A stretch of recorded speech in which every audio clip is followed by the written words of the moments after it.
হাদিসের আলোয় আলোকিত জীবনের জন্য হীরার আলো।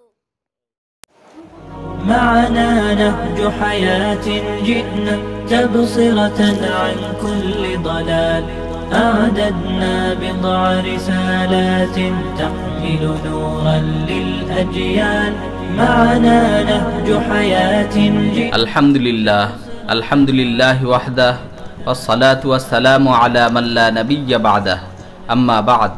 সম্মানিত উপস্থিতি, প্রত্যেক মা বাবাই তাদের সন্তানকে নিয়ে নানান স্বপ্ন দেখে। সন্তানের উজ্জ্বল ভবিষ্যতের আশায় তারা অনেক কষ্ট স্বীকার করে, কিন্তু কি তাদের সেই স্বপ্ন, আর কতটুকুই বা সেই স্বপ্নের ব্যক্তি? বড়ই আফসোস, সন্তানকে ঘিরে আজকের অধিকাংশ মা বাবার গৃহীত পদক্ষেপ আর সিদ্ধান্তই বলে দিচ্ছে শুধু ক্ষণিকের এই দুনিয়ার সফলতাই যেন তাদের একমাত্র উদ্দেশ্য। দুনিয়ার এই জীবনে সন্তানের একটি সুন্দর কেরিয়ার হোক, এটাই যেন তাদের অভীষ্ট লক্ষ্য। বাস্তবতা হচ্ছে, বর্তমানের মা বাবারা দুনিয়ার ব্যাপারে সন্তানের জন্য যতটুকু সময় ব্যয় করে তার কিঞ্চিত মাত্র তারা পরকালের ব্যাপারে ব্যয় করে না। সন্তানের পার্থিব সফলতার দিকটা নিয়ে তারা যতটা ভাবে পরকালের জীবনে সন্তানের কি হবে তা নিয়ে তারা মোটেও ভাবে না। অথচ প্রত্যেক মা বাবার উপরই ফরজ হলো তারা নিজেদের সন্তানকে একজন প্রকৃত মুমিন মুসলিম রূপে গড়ে তুলবে। মহান আল্লাহর যাবতীয় বিধিবিধান সম্পর্কে তাদেরকে ভালোভাবে অবগত করবে, তাদেরকে রাসূলুল্লাহ সাল্লাল্লাহু আলাইহি ওয়াসাল্লামের সর্বোত্তম আদর্শের শিক্ষা দিবে, যেন সন্তান আলেম হলে একজন মুত্তাকি আলেম হিসেবে গড়ে ওঠে, ডাক্তার হলে সে যেন একজন দিনদার পরোপকারী ডাক্তারই হয়, অথবা সন্তান যদি প্রকৌশলী কিংবা জাগতিক অপর কোনো বৈধ পেশা অবলম্বনকারীও হয়, তবুও যেন সে একজন মুসলিম হিসেবেই দিনের উপর অটল অবিচল থাকে। দুনিয়ার জন্য তারা যেন দিনকে বিক্রি না করে, নিজের স্বার্থের জন্য কারো প্রতি জুলুম না করে। সর্বোপরি তারা চূড়ান্ত সফলতা লাভের জন্য পরকালীন পাথেয় অর্জনে সর্বদা সচেষ্ট থাকবে, উত্তম অন্তিম পরিণতির জন্য ন্যাক প্রচেষ্টা অব্যাহত রাখবে। শুধু দুনিয়ার কল্যাণই নয়, বরং দুনিয়া ও আখিরাত উভয় জাহানের কল্যাণ প্রত্যাশী হবে। বস্তুত পবিত্র কুরআনে দুনিয়া ও আখিরাত উভয় জাহানের কল্যাণ প্রার্থনার কথাই বর্ণিত হয়েছে। রব্বানা আতিনা ফিদ দুনিয়া হাসানাতাও ওয়া ফিল আখিরাতি হাসানাহ ওয়া কিনা আযাবান নার। হে আমাদের প্রতিপালক, আমাদেরকে দুনিয়াতেও কল্যাণ দান করুন এবং আখিরাতেও কল্যাণ দান করুন, এবং আমাদেরকে জাহান্নামের আযাব থেকে রক্ষা করুন। কিন্তু আফসোস, জাগতিক নানান স্বপ্ন পূরণ করতে গিয়ে কত সন্তানই আজ আখিরাতের কল্যাণ ও সফলতা সম্পর্কে বেখবর হয়ে আছে। দিনের মৌলিক শিক্ষা থেকে তারা বঞ্চিত হচ্ছে।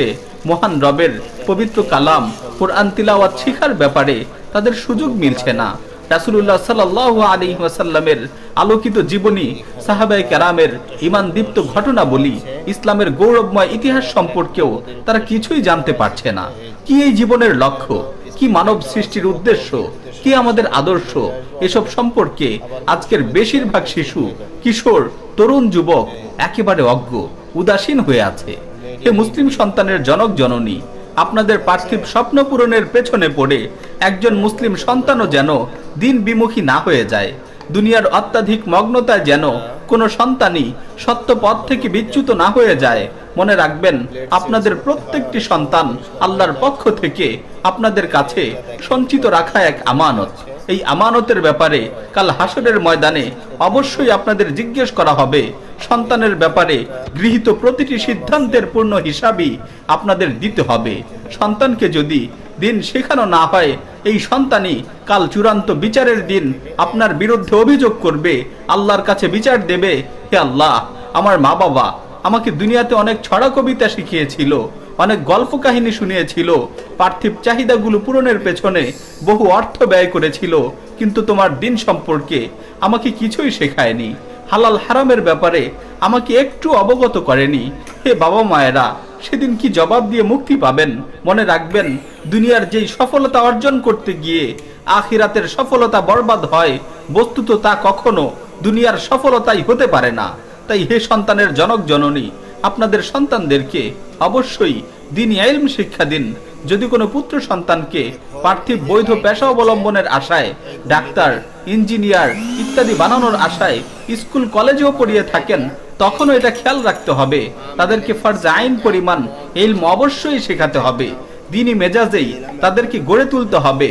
সুতরাং প্রতিদিনের একটা নির্ধারিত সময় তাদের সাথে দ্বীনি আলোচনা অব্যাহত রাখুন। অবশ্যই তাদেরকে গুনাহের পরিবেশ থেকে দূরে রাখুন। আর মনে রাখবেন, আপনাদের কন্যা সন্তানটি যেন হয় উম্মুল মুমিনিন আয়েশা রাদিয়াল্লাহু তাআলা আনহার মতোই দ্বীনি শিক্ষায় শিক্ষিতা নারী। সুতরাং আদরের কন্যা সন্তানকে সেই শিক্ষায় শিক্ষিত করুন, যেই শিক্ষা অর্জন করেছিলেন নারী জাতির আদর্শ মহিলা সাহাবাগণ। মহান আল্লাহ প্রত্যেক মা বাবাকে নিজেদের সন্তানদের ব্যাপারে প্রকৃত কল্যাণকামী হওয়ার তৌফিক দান করুন। আমিন। ওয়া মা আলাইনা ইল্লাল বালাগ। نهج حياة جئنا تبصرة عن كل ضلال أعددنا بضع رسالات تحمل نورا للأجيال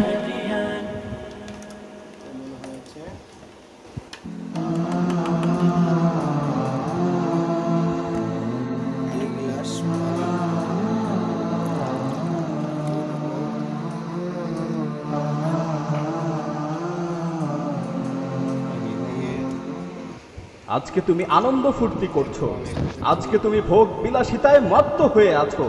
আগামীকাল হয়তো তুমি কবরের অধিবাসী হয়ে যাবে, আগামীকাল হয়তো তুমি মৃত্যুবরণ করবে। হে দুনিয়ার মানুষ, নিজের সুস্থতার ব্যাপারে অহংকার করো না। তুমি কি দেখোনি কোনো ধরনের অসুস্থতা ছাড়াও কত সুস্থ মানুষ দুনিয়া থেকে বিদায় নিয়েছে? হে দুনিয়ার মোহে আচ্ছন্ন ব্যক্তি, আল্লাহর কসম করে বলছি, তুমি কবরে একাকী থাকবে, তোমাকে মাটি চাপা দিয়ে আসা হবে, তোমার এই সুঠাম দেহে কীট পতঙ্গ বাসা বাঁধবে। তোমার পূর্বে যারা দুনিয়া থেকে বিদায় নিয়েছে তাদের থেকে শিক্ষা গ্রহণ করো, তোমার পূর্বে যারা মৃত্যুবরণ করেছে তাদের থেকে শিক্ষা গ্রহণ করো। আল্লাহর শপথ করে বলছি, যখন তোমার মৃত্যু চলে আসবে তখন তুমি অনুতপ্ত হবে, যখন তোমার বিদায়ের ডাক চলে আসবে তখন তুমি অনুতপ্ত হবে। আল্লাহর কসম, তুমি সেদিন নামাজ না পড়ার কারণে অনুতপ্ত হবে, তুমি সেদিন অনর্থক কাজে সময় নষ্ট করার কারণে অনুতপ্ত হবে।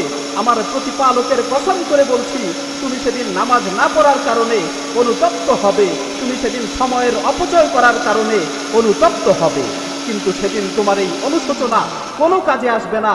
তুমি আফসোস করতে করতে চিৎকার করে বলবে, রব্বির জিউন, রব্বির জিউন লাআল্লি আমালু সালিহান ফীমা তারাকতু। হে আমার প্রতিপালক, আমাকে দুনিয়াতে আবারও ফিরে পাঠাও। হে আমার প্রতিপালক, আমাকে দুনিয়াতে আবারও ফিরে পাঠাও। হে আমার প্রতিপালক, আমাকে দুনিয়াতে আবারও ফিরে পাঠাও, যাতে করে আমি দুনিয়াতে যে ভালো কাজগুলো করে আসতে পারি। আল্লাহ তাআলা তখন তোমাকে লক্ষ্য করে বলবেন, কাল্লা, কখনো না, তোমাকে আর কখনোই দুনিয়াতে ফিরে পাঠানো হবে না। অন্য আয়াতে এসেছে, যখন মানুষ ভালো কাজ করার জন্য পুনরায় আবার দুনিয়াতে ফিরে আসতে চাইবে তখন আল্লাহ তাআলা বলবেন, আওয়ালাম নুআম্মিরকুম, আওয়ালাম নুআম্মিরকুম মা ইয়াতাযাক্কারু ফীহি মান তাযাক্কার ওয়া জাআকুমুন নাযীর ফাযুকু ফামা লিয-যালিমিনা মিন নাসীর। আমি কি তোমাদের দীর্ঘ জীবন দেইনি? আমি কি তোমাদের দীর্ঘ জীবন দেইনি? সেই সময় কারো যদি উপদেশ গ্রহণ করার ইচ্ছা থাকতো তাহলে সে অবশ্যই উপদেশ গ্রহণ করতে পারত। তোমাদের কাছে সতর্ককারীরা এসেছিল, তোমরা সেই সময় তাদেরকে অবহেলা করেছো। সুতরাং জাহান্নামের স্বাদ আস্বাদন করো। আজকে জালিমদের জন্য কোনো সাহায্যকারী নেই।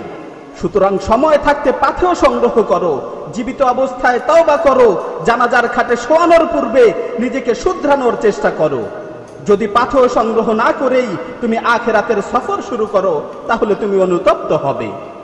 জায়দান নুমাইদি রাহিমাহুল্লাহ তিনি বলেন, যদি মৃত্যুর নির্দিষ্ট কোনো সময় জানা থাকতো তাহলে আমি মৃত্যুর ব্যাপারে নিশ্চিন্ত থাকতে পারতাম যে অমুক সময় আমার মৃত্যু হবে। কিন্তু মৃত্যুর তো কোনো নির্দিষ্ট সময় আমার জানা নেই। আমি কিভাবে নিশ্চিন্ত থাকতে পারি যে আমার মৃত্যু কখন হবে? আমার মৃত্যু কি সকালে হবে না সন্ধ্যায় হবে? শেষ কথা হচ্ছে, তুমি তোমার বিবেকের কাছে প্রশ্ন করো, তুমি তোমার অন্তরকে জিজ্ঞাসা করো, তুমি কি এই অবস্থায় আল্লাহর সাথে সাক্ষাৎ করার জন্য প্রস্তুত? আজকে যদি তোমার মৃত্যু চলে আসে তাহলে তুমি কি মৃত্যুর সাথে সাক্ষাৎ করার জন্য প্রস্তুত? হে মৃত্যু সম্পর্কে উদাসীন ব্যক্তি, আগামীকাল তোমার মৃত্যুর ডাক চলে আসতে পারে। সুতরাং মৃত্যুর ব্যাপারে তোমার কি প্রস্তুতি রয়েছে?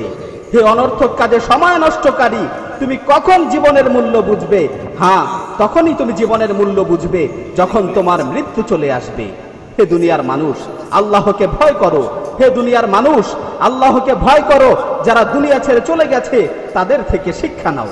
পরিশেষে আল্লাহ সুবহানাহু ওয়া তাআলার কাছে ফরিয়াদ করছি, হে আল্লাহ, আমাদেরকে আপনার দ্বীনের উপর চলার তৌফিক দান করুন, আমাদের মৃত্যুকে সহজ করুন, অন্ধকার কবরের ভয়াবহতা থেকে আমাদেরকে রক্ষা করুন, কিয়ামতের কঠিন মুহূর্তে আমাদের হিসাব নিকাশকে সহজ করুন। রব্বানা আতিনা ফিদ দুনিয়া হাসানাহ ওয়া ফিল আখিরাতি হাসানাহ ওয়া কিনা আযাবান নার। হে আল্লাহ, দুনিয়া ও আখিরাতে আমাদেরকে কল্যাণের জীবন দান করুন এবং আমাদেরকে জাহান্নামের আযাব থেকে রক্ষা করুন।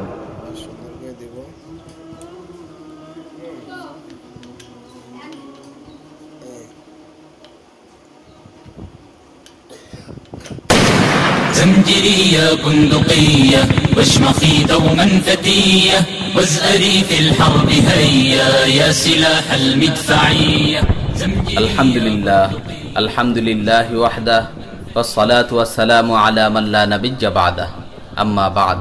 প্রিয় উপস্থিতি, দেশের বর্তমান পরিস্থিতির কথা যখন ভাবি তখনই কিছু প্রশ্ন মনে ঘুরপাক খায়। বর্তমানে এ দেশে যে পরিমাণ দ্বীনি শিক্ষা প্রতিষ্ঠান আছে, আজ থেকে 25 বছর পূর্বে কি সেই পরিমাণ দ্বীনি শিক্ষা প্রতিষ্ঠান ছিল? বর্তমানে এদেশের কথিত ইসলামী দলগুলো যেভাবে সুসংহত, আজ থেকে 2.5 দশক পূর্বে ইসলামী দলগুলো কি সেভাবে সুসংহত ছিল? এখন টঙ্গীর ময়দানে যে পরিমাণ লক্ষ লক্ষ মুসল্লির সমাগম হয়, আজ থেকে 2-2.5 যুগ পূর্বে কি সেখানে এত লোক সমাগম হতো? এখন পাড়ায় পাড়ায় যে পরিমাণ মাহফিলের আয়োজন হয়, 20-25 বছর আগে কি এই পরিমাণ মাহফিলের আয়োজন হতো?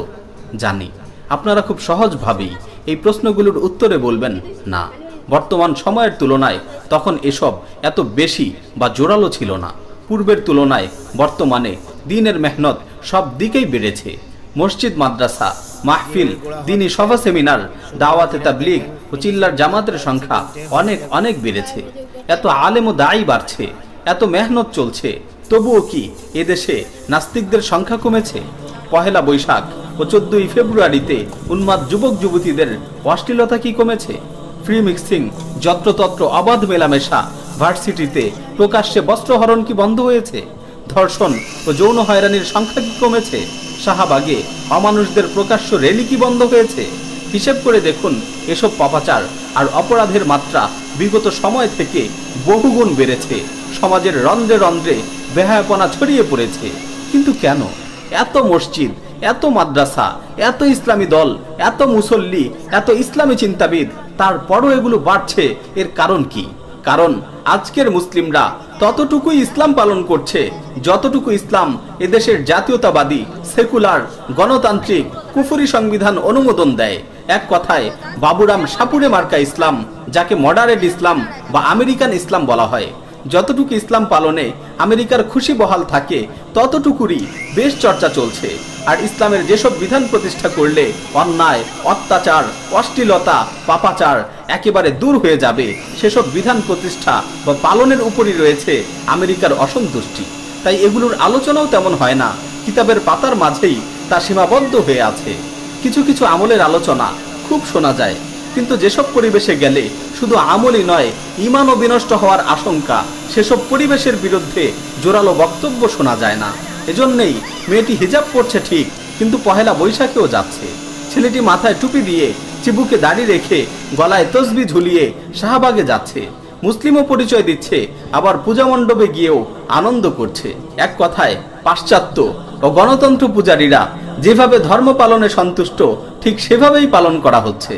পাশ্চাত্য চায় খ্রিস্টানরা যেভাবে সপ্তাহে একদিন গির্জায় যায়, বছরে একবার খুব উৎসব করে বড়দিন পালন করে, মুসলমানরাও ঠিক এভাবেই ধর্ম মানুষ, সপ্তাহে একদিন মসজিদে যাক আর বাৎসরিক উৎসব হিসেবে ঈদ উদযাপন করুক। ইসলামের সব বিধান মেনে চলা তাদের কাছে কঠোরতা আর বাড়াবাড়ির শামিল।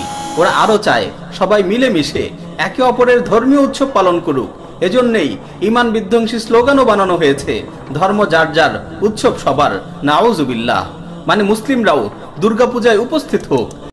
আমার হীরার আলো চ্যানেলটিতে এখনও যারা সাবস্ক্রাইব করেননি তারা এখনই সাবস্ক্রাইব করুন এবং পাশে থাকা বেল আইকনটি ক্লিক করে রাখুন, যাতে পরবর্তী ভিডিওটি আপলোডের সাথে সাথে আপনারা নোটিফিকেশন পেয়ে যান। এবং